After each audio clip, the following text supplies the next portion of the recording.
Shalom, shalom, bien-aimés dans le Seigneur. Soyez bénis ce matin. Nous sommes le lundi 30, le lundi, excusez-moi. Nous sommes le lundi 24, lundi 24 août 2026. Jésus-Christ est bon, il est Seigneur. Bien-aimés, nous nous sommes réunis dans le cadre de la clé de la maison de David, une fois de plus, bien-aimés, pour essayer de partager ensemble ce moment, partager ensemble cette parole que le Seigneur nous a donnée pour bien commencer cette semaine. Avant toute chose, nous voulons prier. Tendre Père, nous bénissons ton nom parce que tu es le Dieu Tout-Puissant. Nous voulons t'abandonner toutes choses, Père. Manifeste-toi du début jusqu'à la fin de ce moment, afin que pendant ce live, qu'une âme soit sauvée, qu'une personne puisse retrouver le chemin. Nous bénissons ton nom parce que toi tu as dit que là où d'autres sont réunis en ton nom, tu es au milieu de Seigneur Jésus. Viens encore nous assister, viens encore nous conduire, Père de gloire Jésus, pour que nous puissions voir et vivre ta présence dans notre vie, Père. Nous t'abandonnons toutes choses afin que tu puisses régner en puissance et en maître. Dans le nom de Jésus, nous t'avons ainsi prié. Et nous disons Amen, Amen, Amen. Soyez bénis, bien-aimés dans le Seigneur. Jésus-Christ est Seigneur. Jésus-Christ est le bon berger. Il est là pour nous et nous voulons lui rendre gloire et grâce parce qu'il est Dieu et il mérite d'être continuellement, rester continuellement Dieu. Bien-aimés, aujourd'hui le Seigneur nous conduit dans un petit enseignement mais plein de rebondissements et c'est dans le livre de Luc chapitre 19 du premier verset jusqu'au verset 6. Luc chapitre 19 du premier verset jusqu'au verset 6, je lis, au nom de Jésus. Jésus étant entré dans Jéricho, traversait la ville. Et voici un homme riche appelé Zachée, chef des publicains, cherchait à voir qui était Jésus, mais il ne pouvait y parvenir à cause de la foule. Il courut en avant et monta sur un sycomore pour le voir, parce qu'il devait passer par là. Verset 5. Lorsque Jésus fut arrivé à cet endroit, il leva les yeux et lui dit, Zachée, hâte-toi de descendre, car il faut que je demeure aujourd'hui dans ta maison. Zachée se hâta de descendre et le reçut avec joie. Parole du Seigneur. Nous bénissons Dieu. Nous bénissons l'Éternel des armées qui nous a donné ce passage ce matin. Bien-aimé, le Seigneur ne parle pas au hasard. S'il nous parle, c'est qu'il y a une préoccupation auprès de son peuple. Et par rapport à cette préoccupation, Dieu a décidé de parler. Si le Seigneur nous parle ce matin, c'est parce qu'il y a des questionnements. Son peuple se pose beaucoup de questions par rapport à sa vie, par rapport à leur vie. Et Dieu vient pour essayer d'apporter un éclaircissement à leurs préoccupations. Vous savez, tel que nous sommes là, beaucoup de gens vivent. Ils vivent soit, certes, mais consciemment, à l'intérieur d'eux, ils se rendent compte qu'il y a quelque chose qui ne va pas. Beaucoup de gens utilisent le nom de Jésus, Jésus, Jésus. Et lui-même, il a dit, beaucoup disent Jésus, Jésus, Jésus, mais leur cœur est éloigné de moi. Beaucoup crient Jésus, ils utilisent l'emblème qui est Jésus. Ils utilisent la marque déposée qui est Jésus. Ils brandissent le nom de Jésus partout où ils sont. Ils écrivent sur leur voiture, sur leur maison, sur leurs vêtements. Mais en réalité, à l'intérieur d'eux, Jésus n'est pas là. Zachée, c'était un riche. On appelle, maintenant on dit, il était un bourgeois. Et Zachée ne manquait de rien. Parce que Zachée, il gagnait tellement bien sa vie, parce qu'il travaillait à la solde de l'ennemi. Donc, Zachée travaillait pour le compte de l'occupant italien, de l'occupant romain. Il travaillait pour sa solde, et il était le chef de tous les publicains qui avaient à Jéricho. Il travaillait pour le compte de tous les publicains qui avaient dans cette administration à Jérusalem. Et Zachée gagnait tellement très bien sa vie. Zachée ne manquait de rien. Dans la Bible, on n'a pas parlé si Zachée était célibataire ou il était marié avec des enfants. Ça, on n'en a pas parlé. Mais on a parlé de Zachée qui menait très bien, mais alors très bien, sa vie. Zachée ne souffrait de rien. Les difficultés financières, il ne les connaissait pas. Parce qu'il était le chef des publicains et il avait beaucoup d'argent. Mais tout au long du parcours de Zachée, bien qu'il avait tout cet argent, qu'il était bien, il se fait que Zachée n'était pas heureux. Zachée n'était pas très heureux dans sa vie. Pourquoi nous disons que Zachée n'était pas heureux dans sa vie? Parce que Zachée sentait que, à l'intérieur de lui,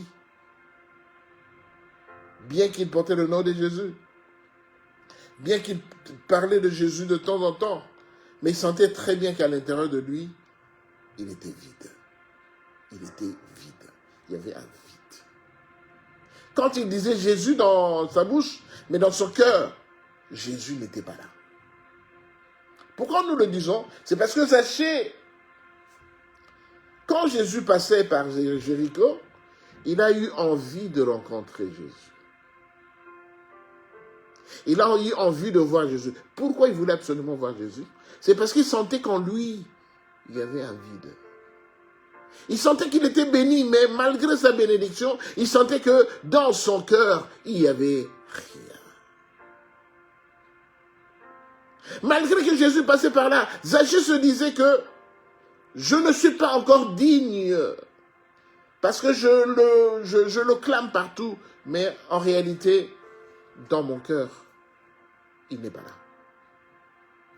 Et la Bible dit qu'il avait un grand obstacle qui l'empêchait de magnifier Jésus dans son cœur.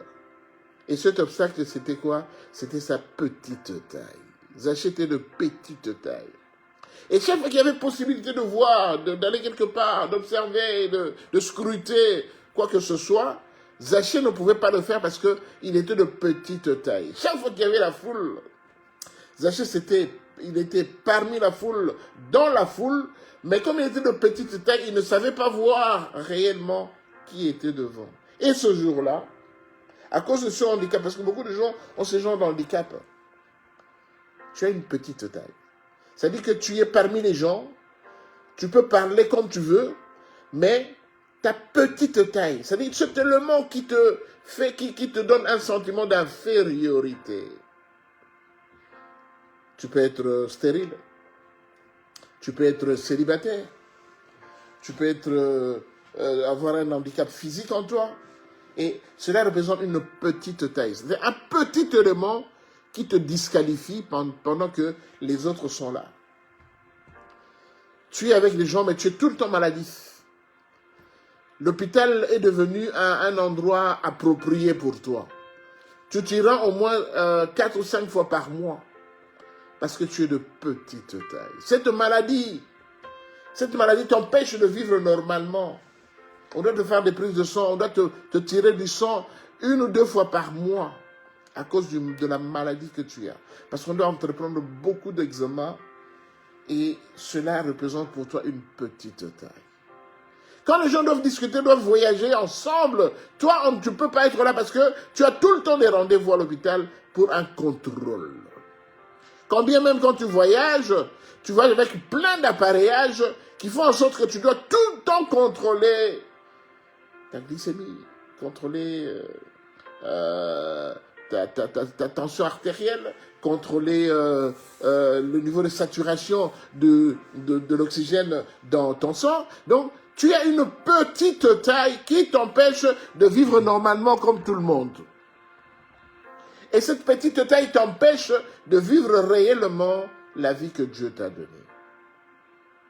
Mais tu clames tout le temps Jésus, Jésus, Jésus, mais la petite taille, le manque de moyens, le manque de possibilités, le célibat, la stérilité, cette petite taille t'empêche de vivre normalement comme tu devrais réellement le vivre. Et Zachée, bien qu'il avait l'argent, Bien que tout le monde voyait que Zachée souriait, il se déplaçait en carrosse. Il revenait, il avait les gardes-corps qui s'occupaient de lui.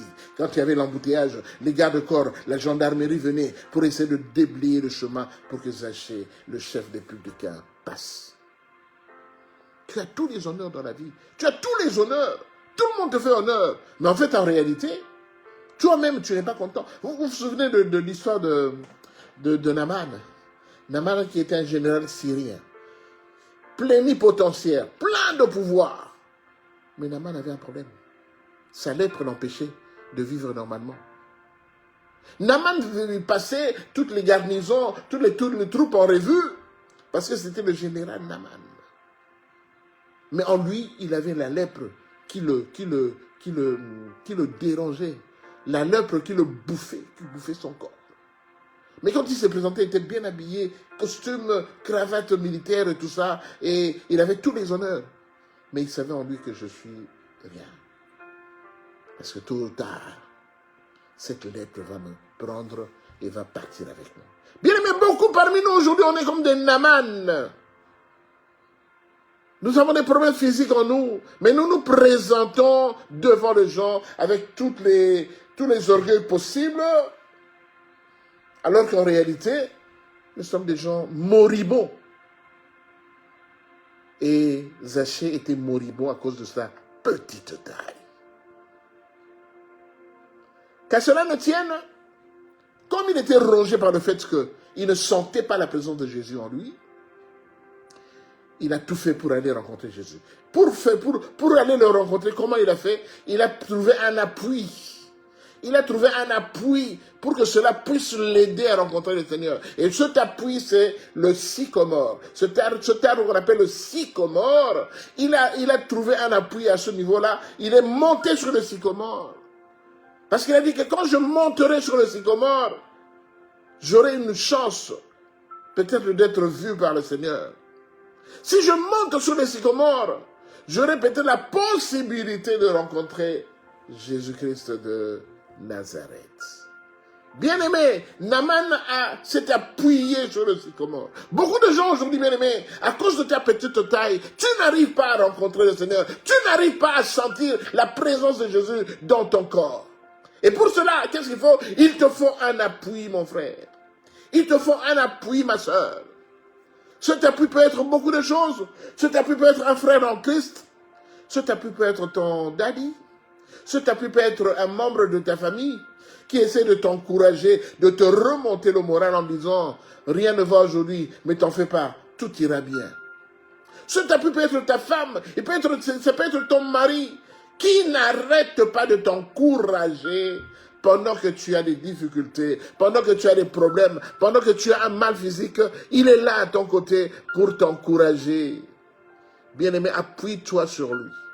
Appuie-toi sur cette personne. Appuie-toi sur cette circonstance qui va te permettre de rencontrer le Seigneur.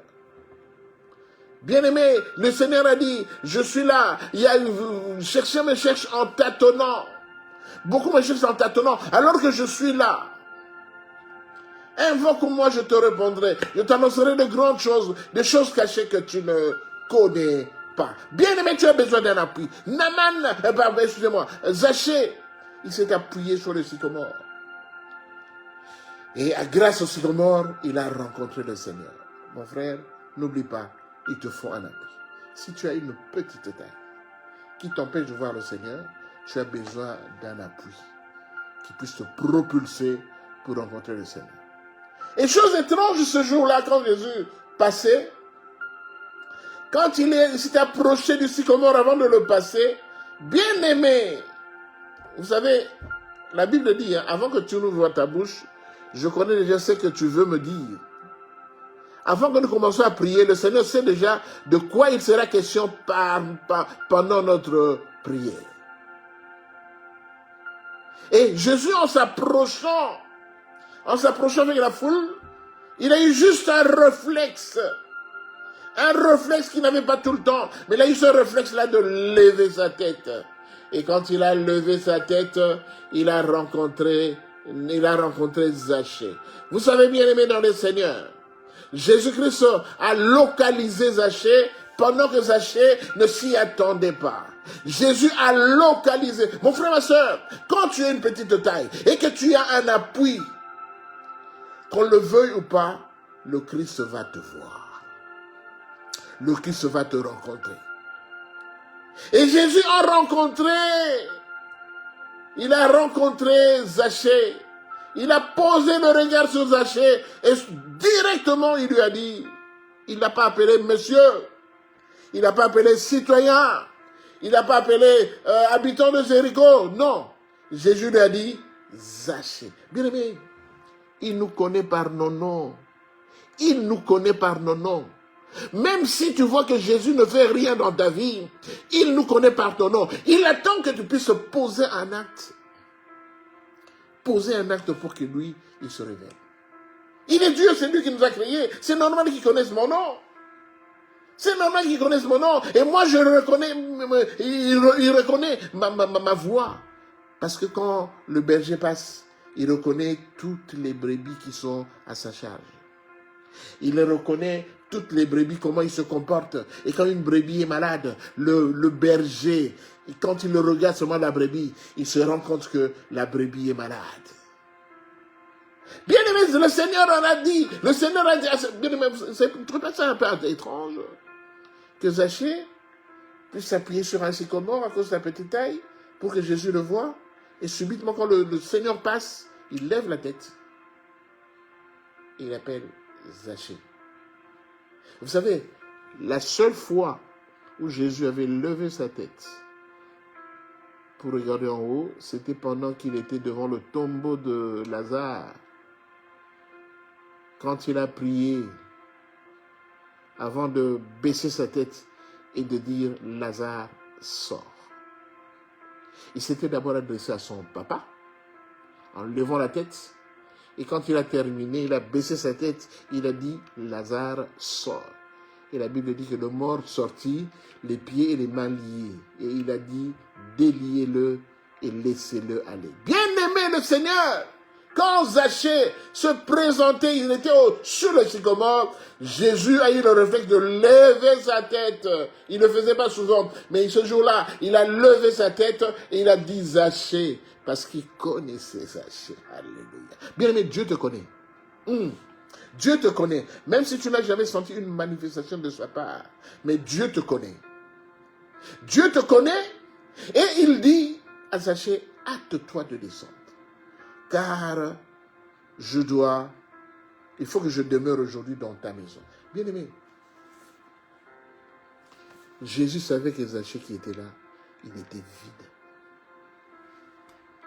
La Bible nous dit dans le livre de Matthieu, chapitre 25, verset 29, Matthieu chapitre 25, verset 29, la Bible nous dit ceci, « Car on donnera à celui qui a, et il sera dans l'abondance. Mais à celui qui n'a pas, on ôtera même ce qu'il a. » Bien-aimé, si tu es vide, la Bible nous dit, on donnera à celui qui a. C'est-à-dire que si tu as Jésus, Jésus va encore fructifier. Mais si Jésus se rend compte que tu n'as rien, on va ôter même le peu que tu as. Quand tu dis le nom de Jésus, quand tu dis oui, avec le Seigneur ça ira, tous les slogans que tu émets de ta bouche pour te fortifier. Ou bien quand les gens te voient, quand les gens te critiquent, pour essayer de te défendre, alors que dans ton cœur, Jésus n'y est pas, la Bible dit, on notera même ce slogan-là. Tu n'auras plus rien. Bien aimé, quand on travaille pour le Seigneur, quand on est dans le champ du Seigneur, on doit avoir quelque chose en soi qui relate de Jésus. La Bible dit dans le livre de Jérémie, chapitre 33, verset 31 jusqu'au verset... Jérémie chapitre 31, du verset 31 jusqu'au verset 33, la Bible dit que je ne serai plus, je suis votre Dieu, et vous serez mon peuple. J'écrirai ma loi dans votre cœur. Je serai votre Père, et vous serez mon peuple. Bien-aimé, le Seigneur, il veut maintenant, il demeure dans nos cœurs. Quand il a dit dans le livre d'Apocalypse, chapitre 3, verset 20, il a dit, voici, je me tiens à la porte, je frappe. Quand quelqu'un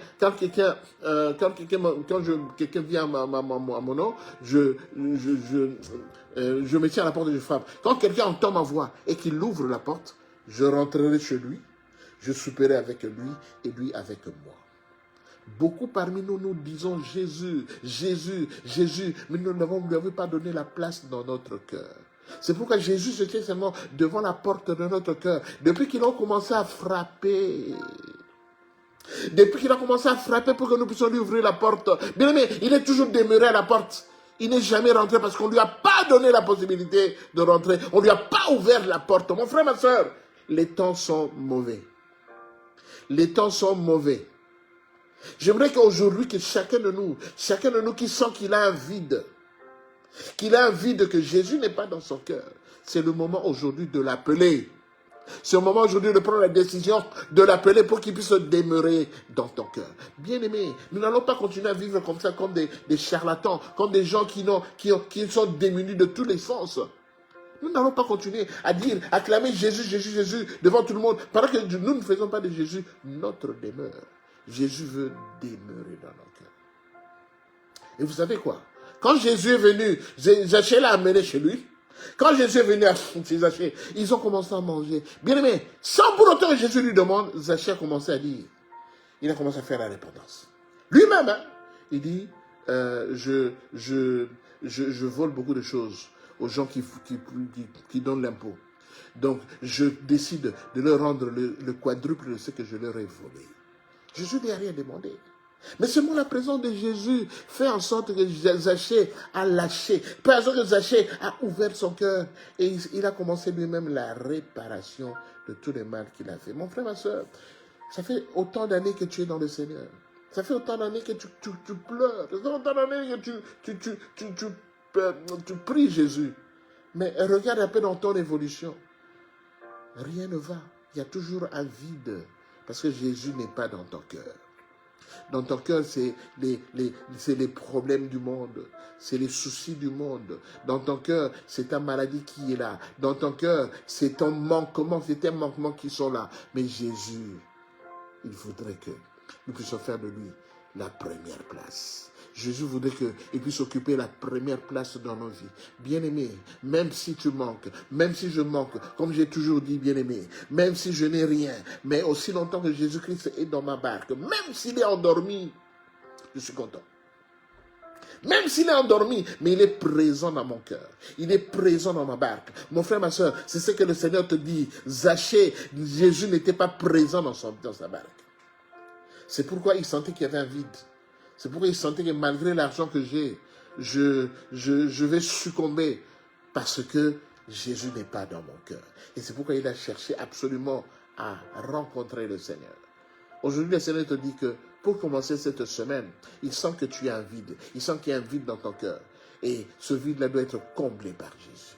Mon frère, ma soeur, essaie de combler ce vide. Jésus, il est là. Il se tient à la porte. Il te regarde.